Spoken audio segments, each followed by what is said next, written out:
नमस्कार दोस्तों, मेरा नाम है प्रदीप चौधरी और आप देखना शुरू कर चुके हैं दुनियादारी।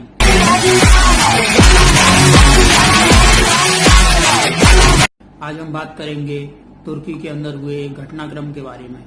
तुर्की के अंदर एक म्यूजियम है हाइया सोफिया, उसको अब एक मस्जिद के अंदर तब्दील कर दिया गया है वहां के सुप्रीम कोर्ट के आदेश के अनुसार। और इस फैसले के बाद ईसाई जो देश हैं उन्होंने कड़ी प्रतिक्रिया दी है।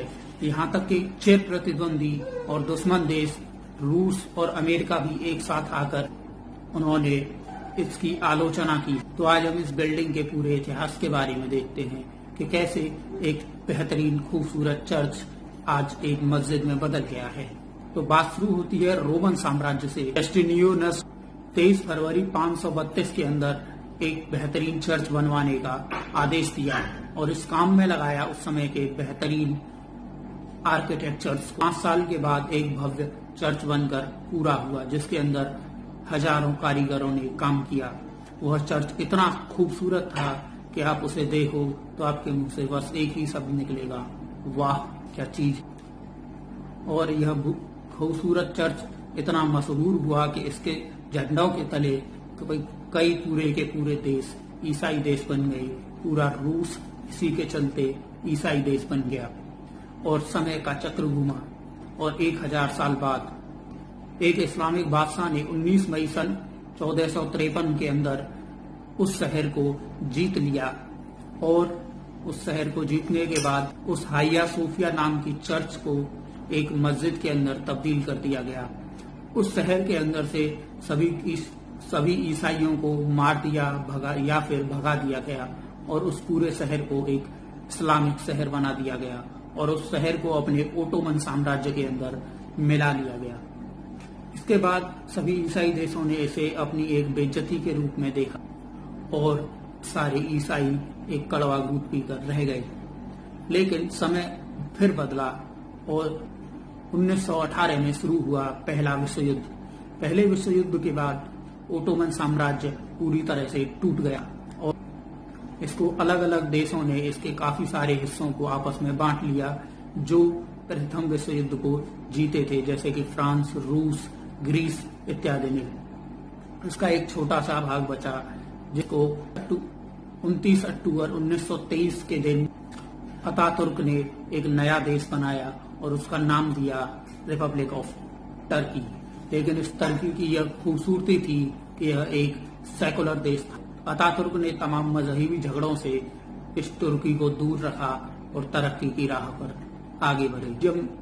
और इस चर्च और मस्जिद वाले झगड़े को भी उन्होंने धार्मिक झगड़े से दूर रखते हुए इसे एक म्यूजियम का दर्जा दिया ताकि पूरी दुनिया इसकी खूबसूरती को दीदार कर सके।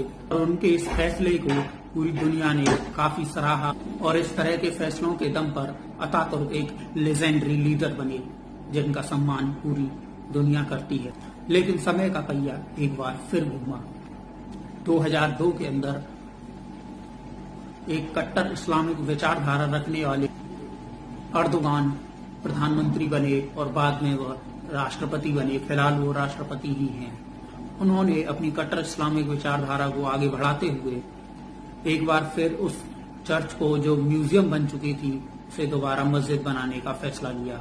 वह कई बार इस्लामिक वोटों को और कट्टरपंथियों को अपनी तरफ करने के लिए इस चीज का समर्थन कर चुके थे, लेकिन हाल फिलहाल उन्होंने इस म्यूजियम को मस्जिद बना दिया है और वहां के कोर्ट ने भी ये फैसला दे दिया है कि प्यारा सा खूबसूरत चर्च जो कि एक म्यूजियम था अब एक मस्जिद बन चुका है। इस म्यूजियम के मस्जिद बनने के बाद जितने भी ईसाई देश हैं उन्होंने कड़ी प्रतिक्रिया दी है और इसकी कड़ी आलोचना की है। यहाँ तक कि यूनाइटेड नेशंस की इकाई यूनेस्को ने भी इस पर आपत्ति जताई है और इससे छेड़छाड़ न करने की अपील की है। तो अब बात करते हैं कि ऐसा अर्दोगान ने क्यों किया। ऐसा अर्दोगान ने इसलिए किया है क्योंकि वहां पर उनका सपोर्ट कम होता जा रहा था और अपनी नाकामियों को छुपाने के लिए उन्होंने यह एक धार्मिक चाल चली जिससे कि पूरे देश की मेजोरिटी मुस्लिम है तो उन्हें एक सपोर्ट जनता से मिल जाएगा।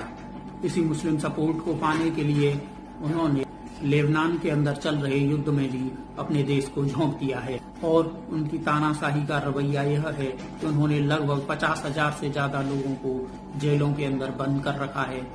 तो अतातुर्क के इस फैसले पर पूरी दुनिया के क्रिश्चियन तो नाराज हैं ही और कड़ी प्रतिक्रिया भी दे रहे हैं। अब आगे देखते हैं कि क्या वो तुर्की के ऊपर प्रतिबंध या इस तरह की चीजें लगाते हैं या क्या होता है। इसी तरह की और भी इंटरनेशनल अफेयर्स और जियोपॉलिटिकल वीडियोस देखने के लिए मेरा चैनल सब्सक्राइब कर सकते हैं।